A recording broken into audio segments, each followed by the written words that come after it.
Esta noite vamos começar uma grande viagem, uma extraordinária viagem através do espaço e do tempo. Uma viagem que nos mostrará as grandes ideias que transformaram o mundo nestes últimos 200 anos.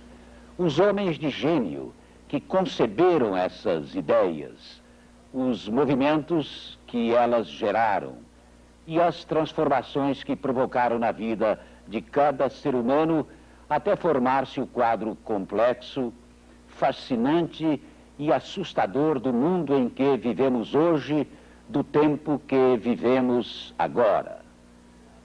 Nosso guia nessa viagem será um dos mais brilhantes espíritos modernos, John Kenneth Galbraith, o extraordinário pensador canadense, embaixador de John Kennedy na Índia, Prêmio Nobel de Economia, temido em todos os quadrantes, autor de livros consagrados em quase todos os países, mas, acima de tudo, senhor de um estilo incomparável, leve e irreverente, profundo e mordaz, capaz de expor com charme, elegância e brilho irresistíveis o tema mais enfadonho.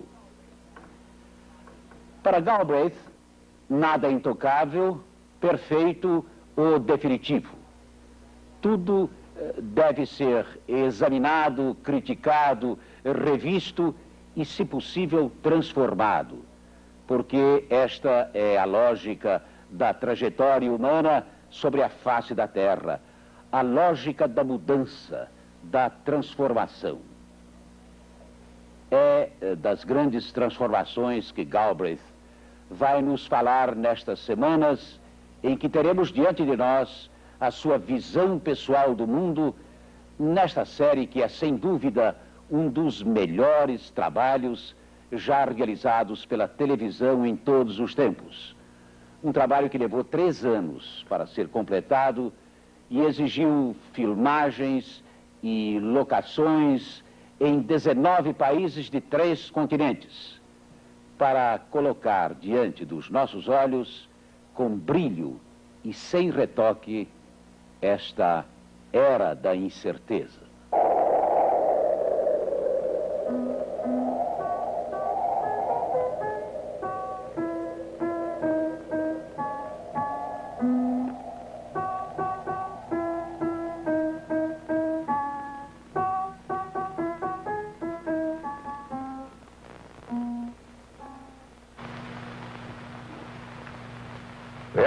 As ideias dos economistas e dos filósofos políticos, estejam eles certos ou errados, são mais poderosas do que geralmente se pensa.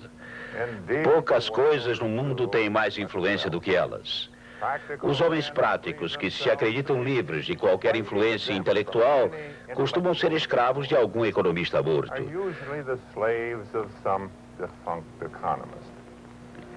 Loucos investidos de autoridade, que ouvem vozes no ar, vão buscar o seu delírio em algum mau escritor acadêmico do passado. Essas palavras foram escritas por um economista, John Maynard Keynes. Estes são os seus aposentos no King's College, Universidade de Cambridge, Inglaterra. Ou melhor, esta é a reprodução que fizemos deles um tanto teatral. As ilusões do teatro e do cinema há muito vêm sendo usadas para dar forma visual e substância às abstrações. E nós as usaremos aqui para dar forma à evolução das ideias econômicas e das instituições. Aqui estão alguns dos participantes desse desfile. Este é o capitalismo, sua explicação, o modo pelo qual funciona. A dissensão marxista. Os políticos que usam e às vezes abusam das ideias. As velhas instituições do colonialismo e do imperialismo.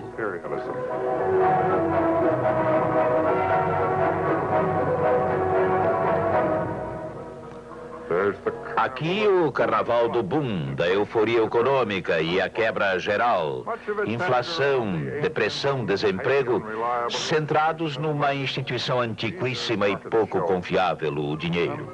Todos eles são parte do show. Algumas coisas ainda são bem atuais. Comida e fome, terra e disputa pela terra, esses estão sempre presentes no desfile econômico.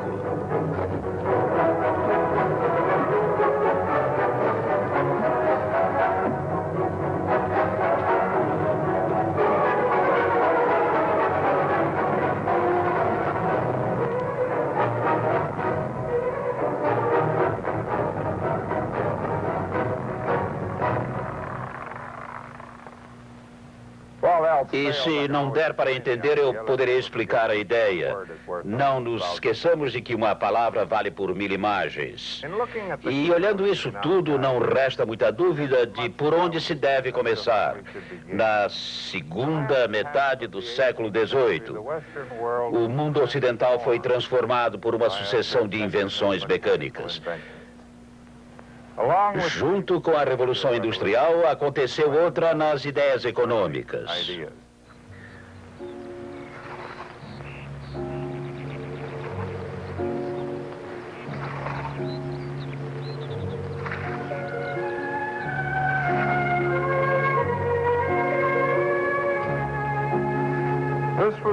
O mundo era o mundo da agricultura, por uma razão muito simples. Tudo que o cidadão médio tinha ou usava vinha da terra. Comida, principalmente pão, cereais, couro, lã, linho e tudo mais que servia para a roupa.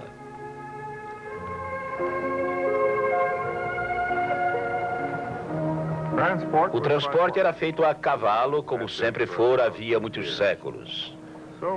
Por isso, a maior parte das pessoas vivia e morria perto dos lugares em que nascera. As pessoas costumam lembrar-se desse tempo como uma época de ouro.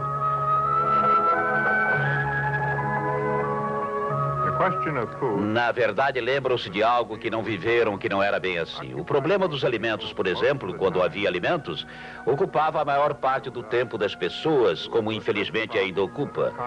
Foi desse problema que os economistas primeiro trataram e é exatamente aqui que nós começamos. Até há 200 anos, toda a economia era economia agrícola. Nós usaremos de vez em quando um computador para animar e ilustrar esse mundo. Computadores são máquinas práticas, podem ser usadas para fazer recuar o tempo. As casas nos servirão como indicadores do poder e riqueza, que é o modo pelo qual nós normalmente medimos essas coisas. O castelo do governante simbolizará o poder do Estado. A casa do proprietário de terras simbolizará o poder da riqueza fundada em terras. E a casa do capitalista, a sua posição e poder. O casebre do trabalhador no campo mostra a sua posição modesta nesse esquema, tal como a casa dos trabalhadores das indústrias.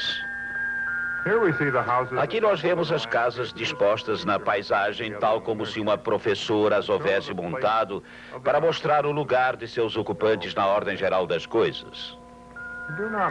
Não se espantem com a simplicidade. Esse mundo era simples. E a complexidade muitas vezes é apenas um artifício para exibir sofisticação ou para evitar a verdade simples. A força vinha dos músculos dos animais e principalmente dos músculos dos homens e das mulheres. Como não havia capital, o capitalista não tinha direito sobre o produto. Sem essa figura perversa clássica, aquele era um tempo de inocência e de amor, pensará muita gente. Mas, infelizmente, não era bem assim.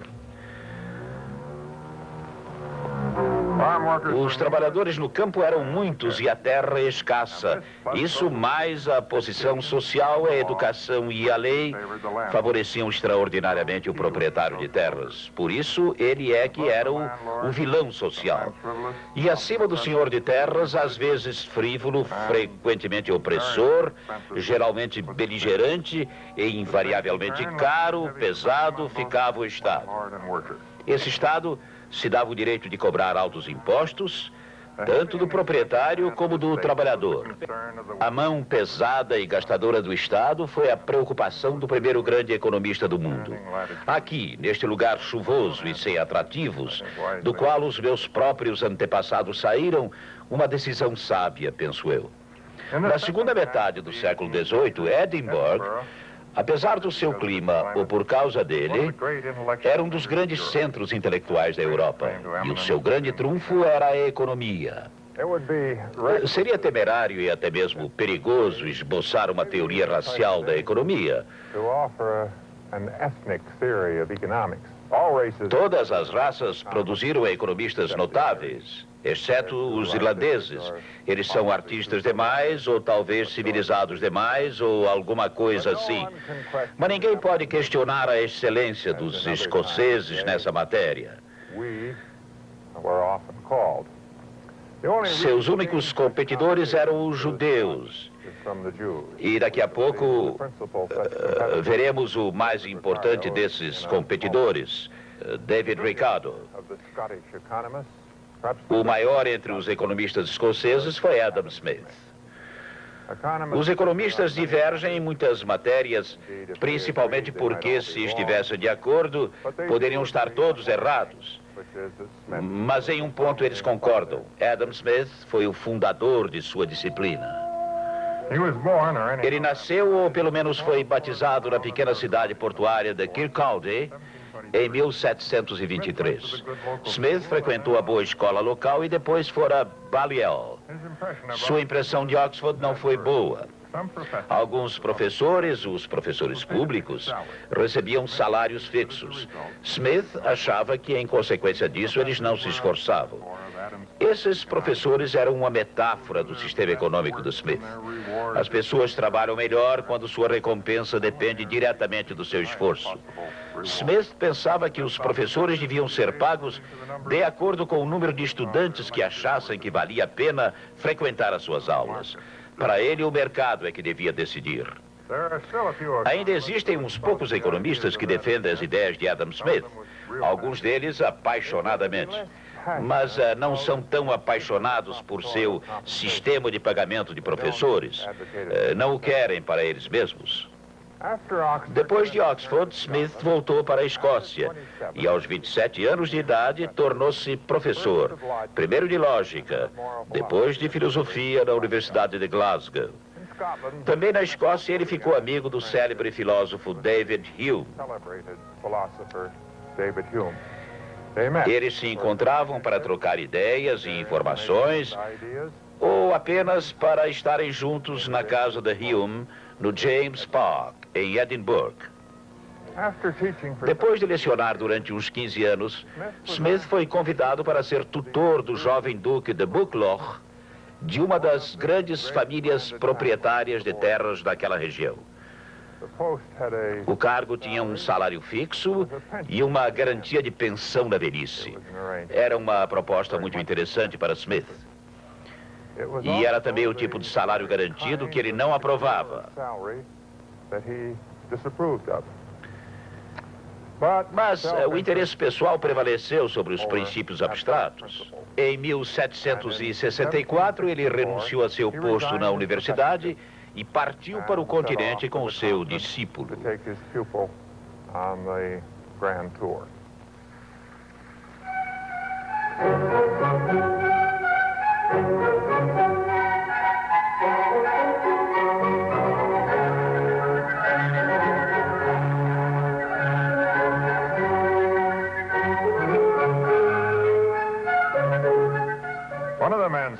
Um dos homens que ele visitou vivia aqui, exatamente na fronteira entre a França e a Suíça.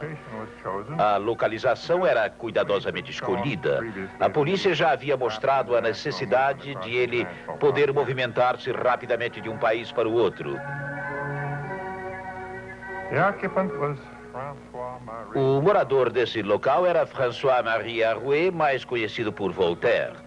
Para Smith, assim como para os peregrinos que vão hoje a Fermé, Voltaire era a luz que iluminava o fim do túnel. Poucos homens na história, como ele, tinham tanto prazer no livre pensar, ou tinham tanta raiva dos guardiões do preconceito, da falsa sabedoria, da precaução absoluta. Esses eram também os valores de Adam Smith. Como Voltaire, ele era muito informado, divertido e gozador. Voltaire tinha ainda outro atrativo. Ele falava excelente inglês e Smith tinha muita dificuldade com o francês. Voltaire tinha vivido na Inglaterra depois de um de seus habituais choques com autoridades ultrajadas. Ele via a Inglaterra como uma ilha de liberdade política, de liberdade de pensamento e expressão. Um lugar onde os pontos de vista diferentes, dissidentes, podiam ser enunciados e onde a ortodoxia não impunha a sua vontade. Voltaire era um homem da razão. Era o homem da razão. Razão é uma palavra que os estudiosos hesitam em definir. Para Voltaire, assim como para Smith, ela significava evitar conclusões baseadas na fé religiosa, no medo, no preconceito ou na paixão. As decisões deveriam ser fruto da mente bem informada. Cedo demais, podemos supor, Smith partiu para continuar a sua viagem pela França.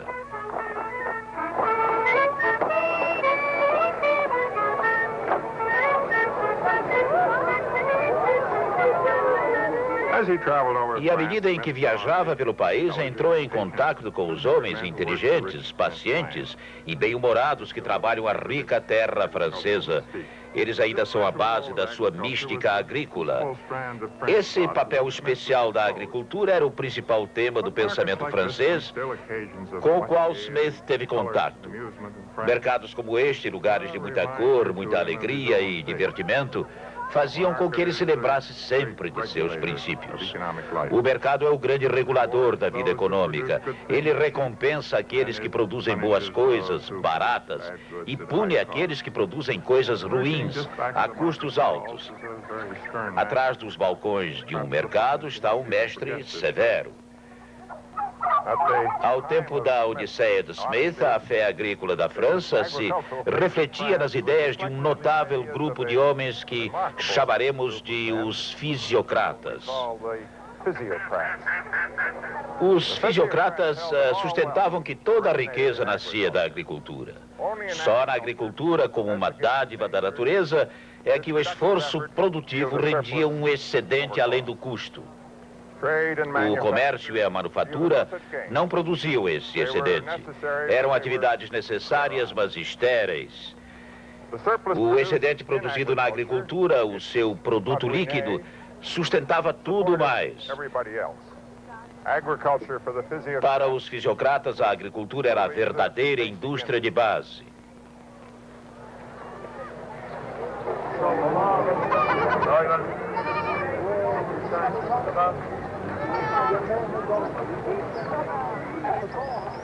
Como disse Keynes, nenhuma ideia econômica morre inteiramente. Há muitos anos, eu trabalhei para a Federação da Agricultura dos Estados Unidos, o maior lobby, o maior grupo de pressão do país.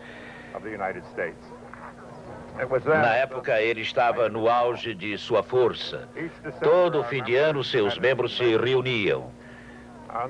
E a voz dos fisiocratas ecoava pelos corredores, proclamando que a agricultura é a fonte de toda a riqueza. Suponho que nas reuniões da federação essa voz dos fisiocratas ainda continue sendo ouvida.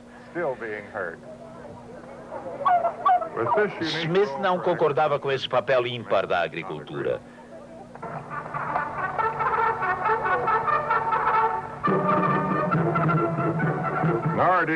Nem aprovava a extravagância despótica do Estado francês, o esplendor da velha monarquia ou os impostos que a sustentavam.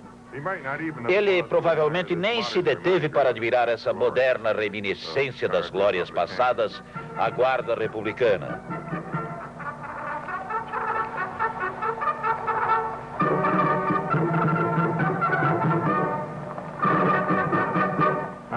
Mas num ponto, Smith e os fisiocratas estavam de acordo. Os gastos públicos, os limites do poder de criar impostos, deviam ser mantidos baixos. E para isso era preciso limitar o poder do Estado.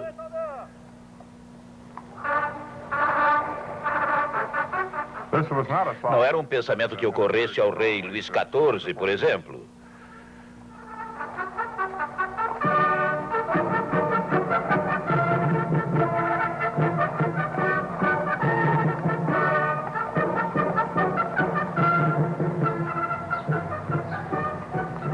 Nem era a doutrina dominante em Versalhes quando Smith e seu discípulo ali chegaram, embora os fisiocratas desfrutassem da alta proteção da corte. O Estado era idealizado, glorificado, assim como a França agrícola dos fisiocratas. Uma prova disso, uma novidade sofisticada, que casa bem com falta do que fazer, era Le Hameau, uma aldeia francesa idealizada por Maria Antonieta no Parque de Versalhes. Outra novidade sofisticada era um projeto pioneiro de econometria, Le Tableau Économique, uma tentativa de reduzir as relações econômicas a simples quantidades mensuráveis. O tableau tentava mostrar o que cada participante do jogo econômico, o senhor de terras, o produtor, as chamadas classes, recebiam em renda e devolviam em produto. O inventor era médico do rei e protegido de Madame Pompadour. Altas distinções para um economista. Ele se chamava François Quesnay. Smith encontrou-se com Quesnay, mas como outros estudiosos mais tarde, não se impressionou muito com o tableau. Em 1973, Vassili Leontiev ganhou o Prêmio Nobel com seu grande quadro que mostra o que cada setor da economia moderna dá e recebe de outra parte. Uma ideia que é parente distante da tabela do Dr. Quesnay. Hoje, esse tipo de sistema de Leontiev é um instrumento vital no planejamento da União Soviética e em outras economias socialistas. Em Versailles, Smith encontrou outro fisiocrata, Anne-Robert Jacques Turgot. Turgot acreditava que os gastos públicos e, portanto, os limites da taxação das atividades produtivas, ou como diziam os fisiocratas, os níveis dos impostos sobre o produto líquido, deveriam ser mínimos. Em 1774, ele se tornou inspetor-geral da França e sua primeira tarefa foi a de conter as extravagâncias da corte francesa. Fracassou. Uma regra fortíssima se opôs. As pessoas que detêm os privilégios quase sempre preferem correr o risco de ser destruídas, totalmente destruídas, a abrir mão de qualquer dos seus privilégios. A miopia intelectual, às vezes chamada de estupidez, é uma das razões. Também concorre o invariável sentimento de que o privilégio, escandaloso que seja, é um direito natural. A sensibilidade dos pobres diante da injustiça não é nada comparada com a dos ricos. Já era assim no velho regime. E quando a reforma imposta de cima se tornou impossível, a revolução vinda de baixo se tornou inevitável. Aconteceu a Revolução Francesa. Muito antes que Turgot fosse demitido, Smith já havia levado para a Escócia as lições de suas viagens. Ele já trabalhava em seu grande livro e os amigos vinham visitá-lo para se admirar e para se perguntar se algum dia ele conseguiria terminá-lo. Talvez ele fosse um desses estudiosos ainda muito em evidência, para que o trabalho em um futuro livro e conversas a respeito dele são um substituto para a publicação. Mas, de qualquer forma, em 1776, o ano da independência dos Estados Unidos, ele o publicou. Os aplausos foram imediatos e a primeira edição de A Riqueza das Nações vendeu-se rapidamente. A ideia básica era simples, de novo, e pode ser materializada no nosso cenário com os seus ocupantes. É claro que ela estava sepultada na grande massa de informações que Smith, como homem da razão, alinhou em sua defesa. A riqueza de uma nação é fruto do trabalho diligente de cada cidadão que busca satisfazer seus próprios interesses. Servindo aos seus interesses, cada indivíduo acabará servindo ao interesse público, como se fosse guiado, dizia Smith, por uma mão invisível. O Estado não precisava e não deveria interferir. A riqueza da nação é o resultado do livre exercício do esforço de cada indivíduo. Isso incluía o capitalista, cujas fábricas começavam a atrair trabalhadores do campo para a indústria. A fábrica tornava-se então a segunda grande fonte de riqueza. Era a divisão do trabalho.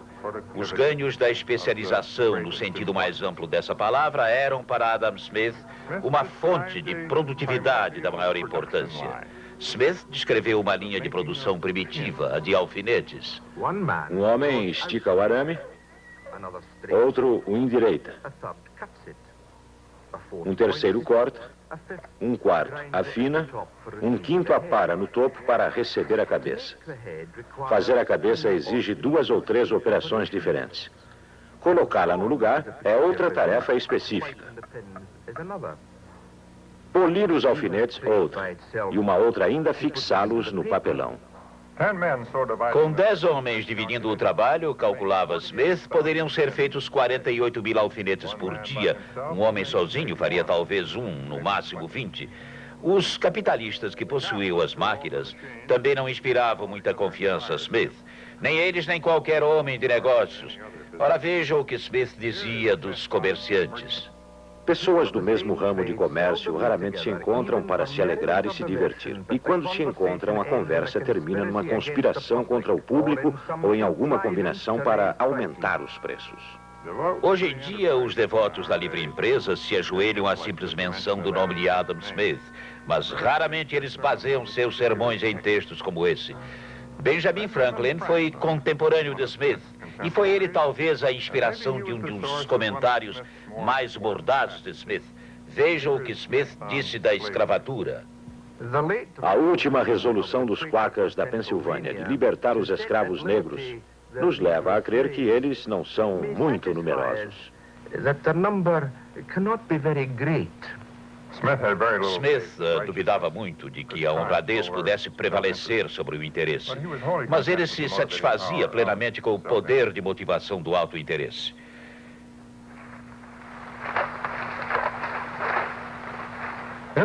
No ano da publicação de A Riqueza das Nações, as colônias americanas, pelas quais Smith se interessava muito, estavam perdidas. Muitos ingleses achavam que as ilhas produtoras de açúcar das Índias Ocidentais eram mais valiosas, por isso foram conservadas. Smith, porém, teria preservado as colônias norte-americanas e teria dado a elas representação plena no parlamento quando chegasse o dia em que a população de americanos fosse maior que a de ingleses. Quando chegasse esse dia, a capital cruzaria o Atlântico. Indianápolis, por exemplo, poderia ser a nova Westminster.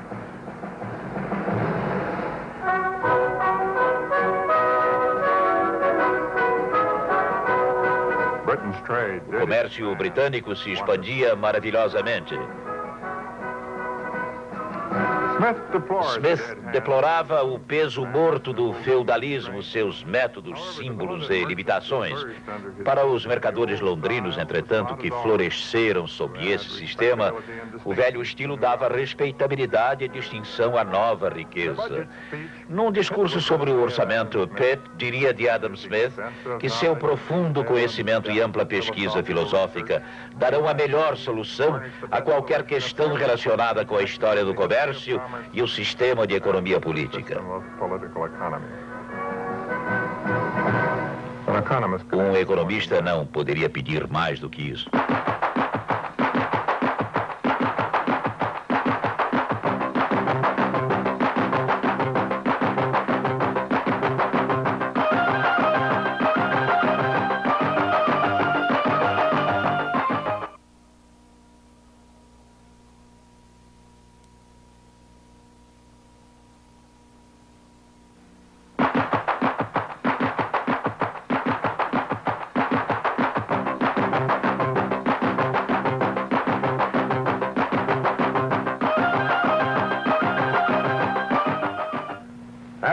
Adam Smith morreu em 1790 em Edimburgo.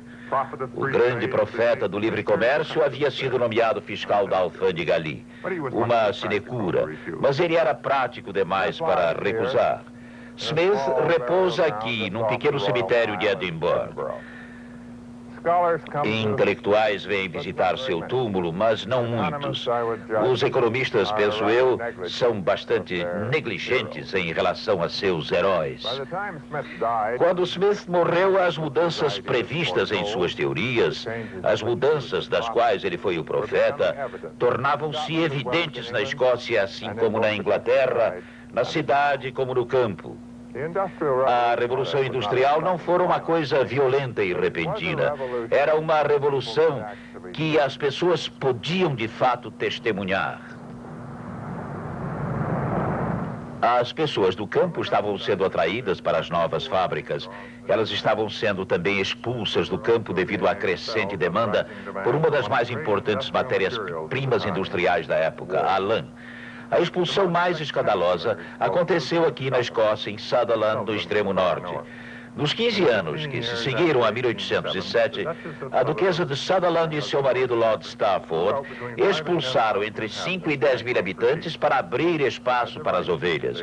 Eles tinham esse direito, eram donos de 2/3 do condado, o maior da Escócia. Talvez a demanda de lã e os preços mais altos do arrendamento de terras que ela provocou não fosse a única razão para a expulsão. Dizia-se naquele tempo que os carneiros da montanha, pastando nas colinas, eram bem mais bonitos que os camponeses. Talvez tenha sido isso. Em 1814, na estreita faixa de terra arável de Stranraer, a aparência era do que mais tarde se chamaria a solução final. Os agentes dos proprietários chegavam com cães e tochas. As vigas do teto das casas eram queimadas para evitar que os camponeses as reconstruíssem. E como não havia árvores na região, parece que em uma ou duas ocasiões as casas foram queimadas sem que se importassem em remover antes os moradores mais idosos. As operações limpeza eram cruéis e ilustram com clareza um problema do desenvolvimento econômico que não se resolveu até hoje. É possível que a relação entre pessoas e terra seja tão má, muita gente para pouca terra aproveitável, que o desenvolvimento se torne realmente impossível. Não pode haver mudanças se as pessoas têm de continuar vivendo ali.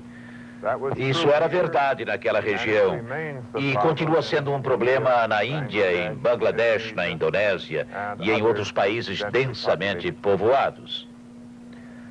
A técnica usada na Escócia para reduzir a população já não é mais defendida por ninguém.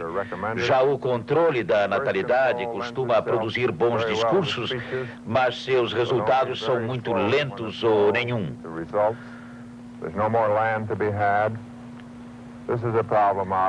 Esse é um problema ao qual terei de voltar mais tarde.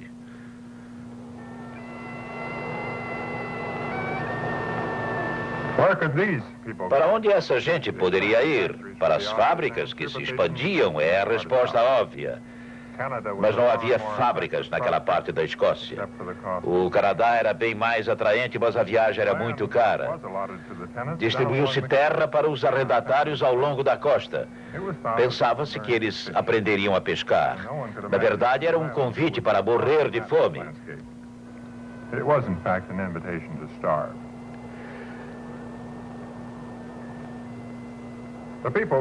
As pessoas podiam ir para as fábricas da Inglaterra ou para o extremo sul da Escócia.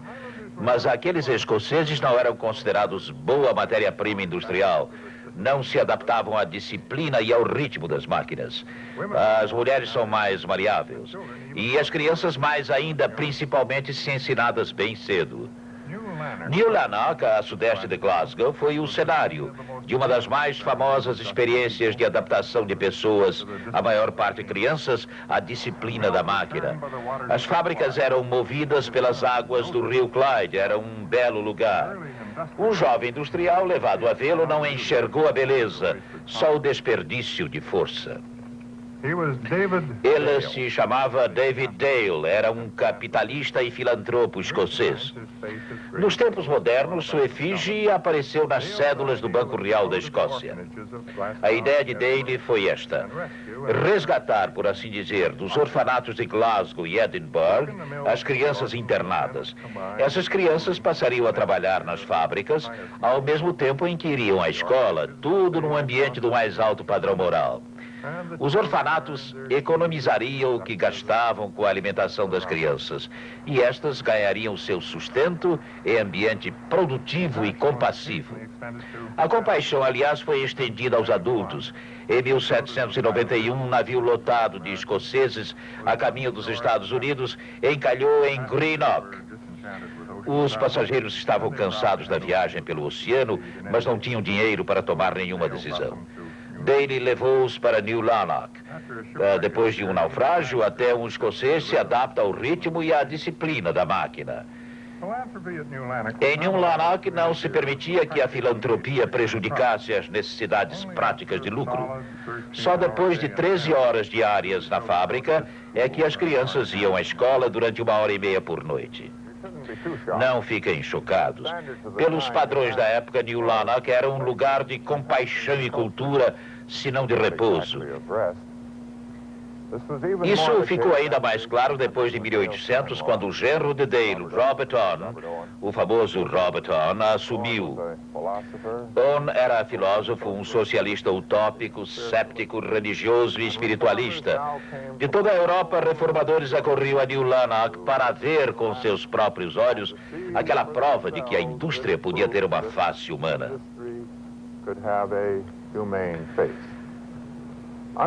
Sob a direção de Hone, foi construído o Instituto para a Formação do Caráter. Ele proporcionava aulas aos adultos, canto e outros divertimentos aos órfãos e uma creche para os bem pequenos. A jornada de trabalho para as crianças foi então reduzida para 12 horas. E as abaixo de 10 anos não eram empregadas. Por aí se pode imaginar como era o regime de trabalho em outros lugares. Mas New Lanark ainda não satisfazia a visão utópica de Hone. Por isso surgiu uma sequela, New Harmony, em Indiana. Seria um começo absolutamente novo, uma nova comunidade sem as marcas do capitalismo. Seu princípio básico não seria o alto interesse de Abbott Smith, e sim o desejo de servir ao próximo.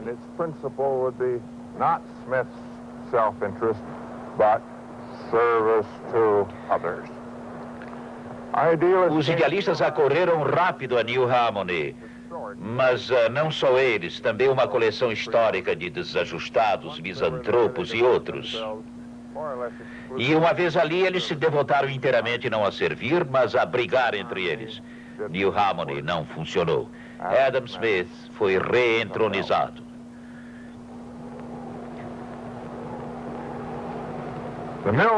Em New Lanark, as fábricas floresciam no sistema de Smith. E tal como as ideias de Smith, elas às vezes eram surpreendidas pelas mudanças. O capitalismo tanto cria como destrói, diria muitos anos mais tarde Joseph Schumpeter. Mas as ideias de Smith duraram mais do que as fábricas. No sistema de Smith, como eu já disse, o Estado, ainda grande, opressor, gastador, teria suas proporções reduzidas. A mão invisível, o alto interesse, passariam a governar. Os proprietários de terras, os trabalhadores no campo, desfrutariam da renda que receberiam. E também os novos capitalistas. Os preços determinados pela competição refletiriam os custos de produção, os custos de criar, alimentar e sustentar a mão de obra embutida no produto. Era essa a teoria do valor baseada no trabalho. Ela, assim como a tendência dos salários de cair para níveis de subsistência, preocupariam a geração seguinte de economistas muito menos otimistas que Smith. Nos 25 anos seguintes à morte de Adam Smith, as duas ideias foram retomadas em Londres por dois amigos íntimos. Um deles, David Ricardo, é o único rival sério de Smith na disputa do título de fundador da economia. Com ele entra em cena o grande rival étnico dos escoceses. Ricardo era judeu, membro do parlamento, corretor de fundos públicos. Ricardo era homem de extraordinária clareza mental e profunda obscuridade no que escrevia. Seu amigo Malthus, um clérigo não praticante, era indiscutivelmente inglês. Durante grande parte de sua vida, Malthus lecionou em Haileybury, um colégio da Companhia das Índias Orientais. Eram famosos os chás promovidos por sua mulher no colégio. No século passado, a Companhia das Índias Orientais empregou os maiores economistas britânicos, além de Malthus, James Mill e seu prodigioso e luminoso filho, John Stuart Mill.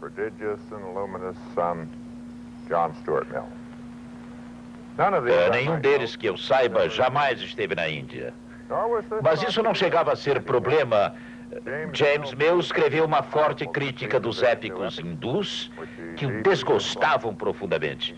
Ele não sabia lê-los no original e eles não haviam sido traduzidos para o inglês. Os Mill, nem é preciso dizer, eram também escoceses.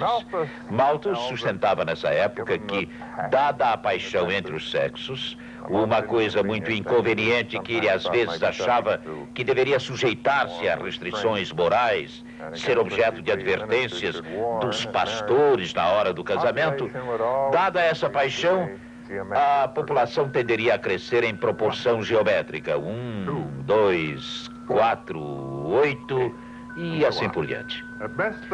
Enquanto isso, o suprimento de comida, na melhor das hipóteses, só cresceria na proporção aritmética, 1, 2, 3, 4, etc.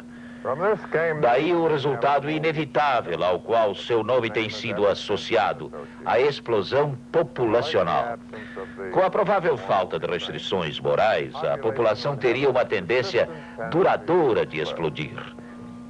Essa tendência só seria detida pela guerra ou pela fome. Adam Smith tinha uma visão em geral otimista do futuro da espécie humana. Já Malthus, nunca ninguém o considerou otimista. O pensamento de Ricardo voltou-se para a indústria, embora ele ainda fosse profundamente influenciado pela agricultura. Malthus englobava os trabalhadores no campo e na fábrica. Os trabalhadores, pensava ele, aumentavam sempre seu número e disputavam um suprimento quase invariável de comida. Essa competição resultava em aluguéis mais caros, preços altos e salários baixos. Os trabalhadores só recebiam o mínimo necessário para sobreviver.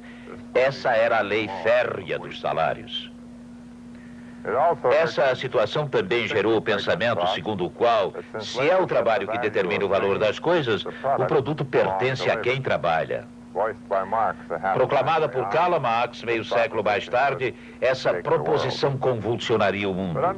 Mas sob o sistema de Ricardo, os trabalhadores não ficavam com o produto, nem os capitalistas.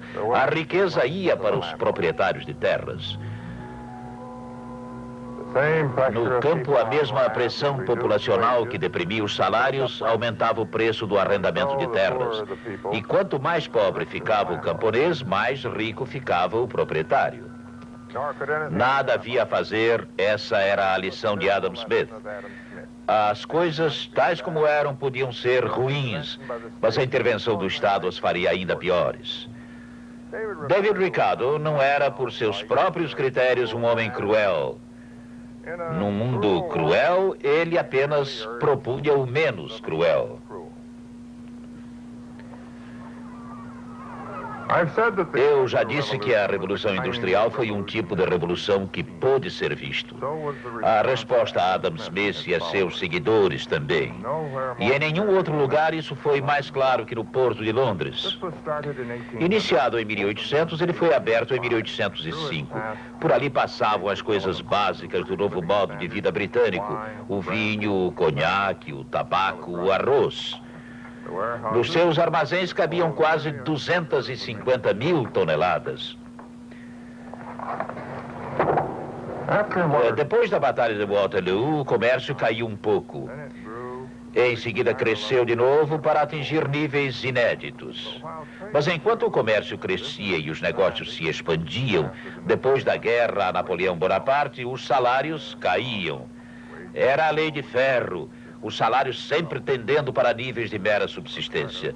Ricardo parecia ter razão naquele tempo em que o porto chegou a receber 212 navios de uma só vez e empregava 1000 homens. O porto de Londres, tal como New Lanark, está agora deserto. Navios-tanque e navios containerizados fazem seu trabalho melhor em outros lugares. Joseph Schumpeter chamou isso de destruição criativa.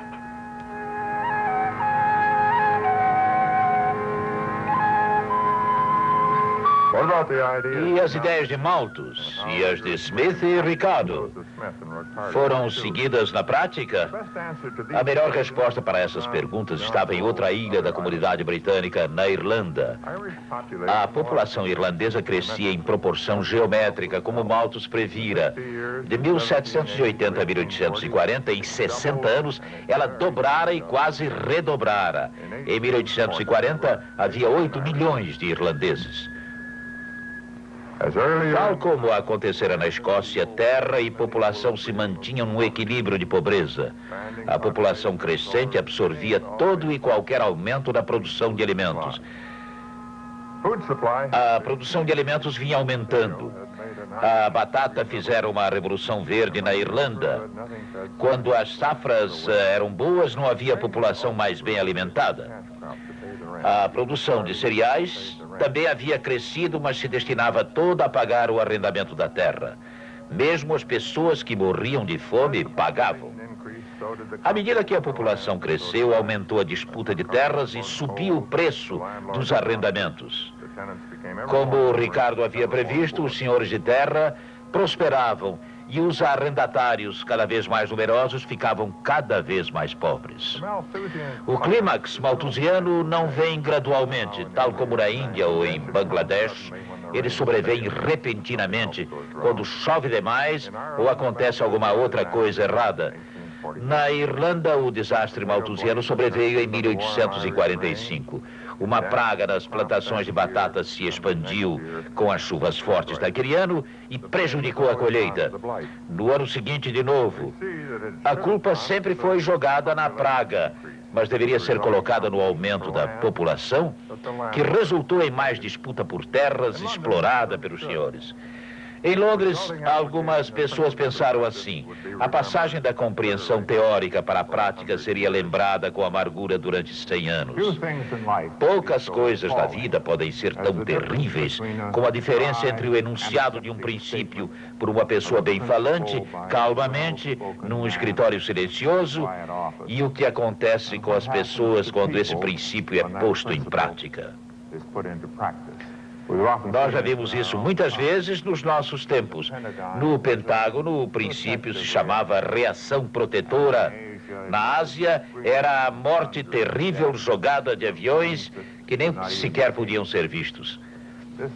Essa diferença também existe na economia e ficou clara naquele tempo na Irlanda. A resposta do governo britânico à praga das batatas obedeceu aos princípios de Malthus e Ricardo. Esses princípios secos, antissépticos, foram enunciados aqui neste escritório por Charles Edward Trevelyan, secretário assistente encarregado do Tesouro. O comércio, alertou ele, ficaria paralisado se o governo fornecesse alimentos aos irlandeses e assim interferisse nos lucros dos comerciantes. O ministro Charles Wood concordou. O importante, dizia Wood, é dar o máximo de liberdade aos que negociam com os cereais. Ainda de acordo com tais princípios, era preciso tentar reduzir o preço. Por isso importou-se milho das Índias, foi revogada a legislação sobre o milho. Embora corretas na teoria, na prática essas medidas nada fizeram em favor dos que não tinham dinheiro. E esses, infelizmente, eram a imensa maioria que passava fome na Irlanda. Enquanto se importavam cereais, prosseguiam as exportações irlandesas, frequentemente protegidas por guarda armada. Eram esses cereais que pagavam os aluguéis das plantações de batatas dizimadas pela praga. O número de mortos na Grande Fome nunca foi estabelecido com certeza. Em 1851, a população irlandesa devia estar em torno de 9 milhões de pessoas e caiu para uns 6 milhões e meio. 1 milhão emigrou, talvez 1,5 milhão tenha morrido de fome e das doenças provocadas por ela. As ideias de Ricardo haviam passado por uma bela prova, mas eu duvido de que ele houvesse gostado do teste. Outros, entretanto, eram menos sensíveis. Trevelyan estava satisfeito. As leis da economia clássica, pensava ele, haviam funcionado.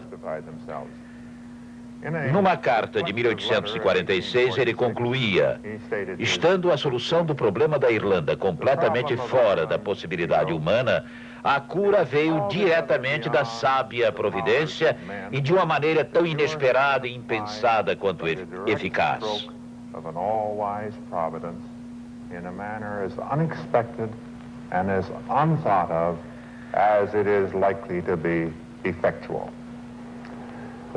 Sempre se havia perguntado qual era a natureza real da mão invisível de Adam Smith. Trevelyan tirou a dúvida. Era a mão de Deus.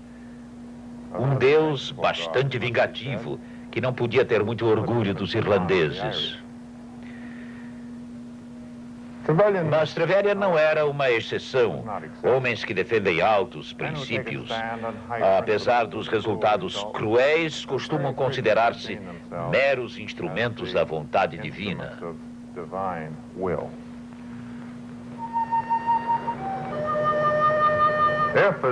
Se, como achava Trevelyan, os céus não estavam a favor dos irlandeses em 1848, onde poderia estar a salvação? Certamente não na Irlanda.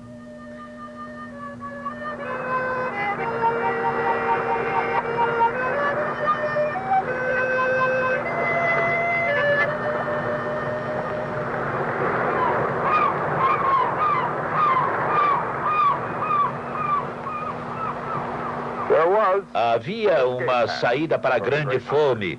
Tal como antes na Escócia, a saída era emigrar para a América. Não era propriamente uma fuga segura da morte, pois esta também estava a bordo dos navios. Muitas pessoas jamais chegaram ao outro lado do Atlântico, naqueles navios superlotados e infestados de tifo. Este hospital fica na ilha de Gross, no rio São Lourenço, poucos quilômetros abaixo da cidade de Quebec, no Canadá. 5.294 pessoas morreram de tifo depois de chegarem a esta ilha. Este é o carro fúnebre no qual completaram a sua viagem.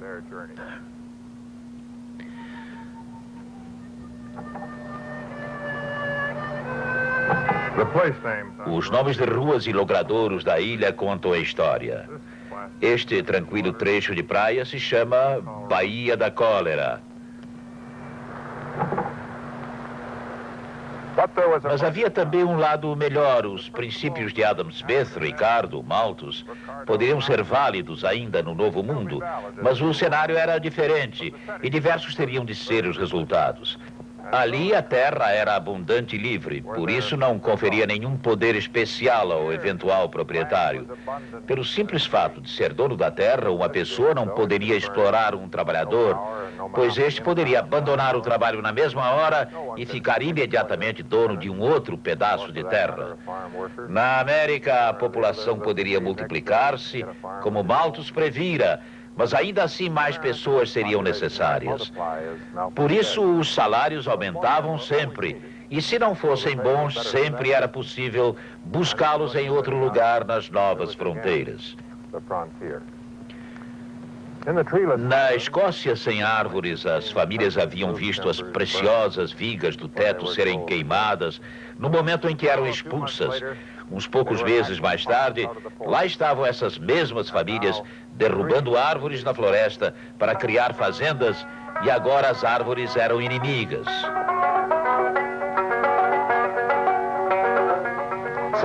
Logo, elas estariam produzindo em um ano mais comida do que seus pais produziram durante toda a vida. E os refugiados da grande fome da Irlanda estariam construindo as estradas de ferro que tornariam a comida acessível ao mundo todo. Isso é que é notável. A pressão malthusiana da população deu partida à grande migração. E os migrantes é que resolveram o problema mundial de alimentos. Agora, os alimentos seriam abundantes durante um século. No velho mundo, o auto-interesse e a liberdade empresarial eram as bases de uma fé secular. No novo mundo, eles estavam bem próximos de ser uma religião. A mão invisível, o auto-interesse, iluminaram e ajudaram a abrir o espaço americano e canadense. Ricardo e Malthus entraram em compasso de espera.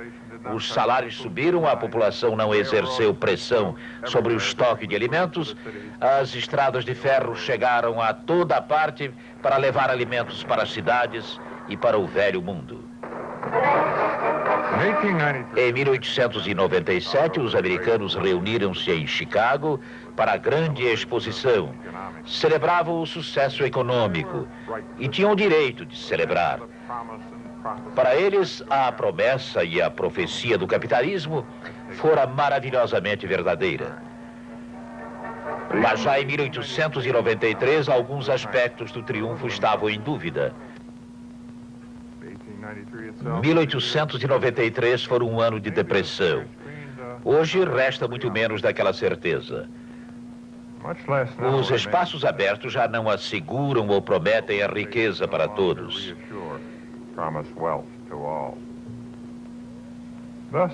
É essa a nossa viagem através do mundo que separa a maravilhosa segurança de Adam Smith da nossa era de incerteza.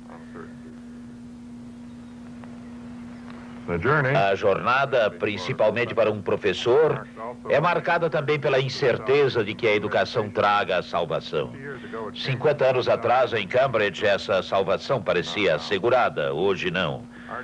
Nossa jornada incluirá os ricos e suas razões para acreditar que o seu direito é divino, que os pobres nasceram para servir, suportar e esperar.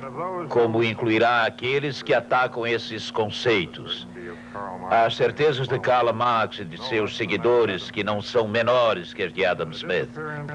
Trataremos do desaparecimento da velha era da certeza, onde algumas pessoas, por causa da cor, do Estado, do progresso, estavam destinadas a governar e outras a ser governadas.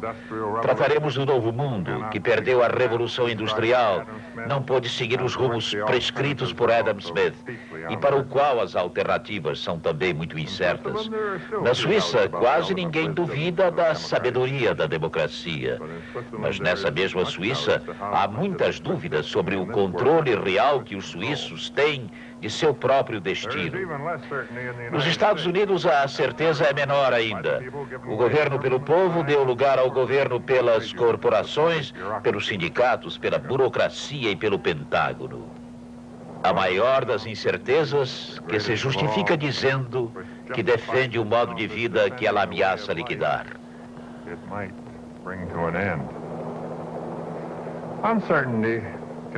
A incerteza não pode ser eliminada, mas podemos avaliar as suas dimensões.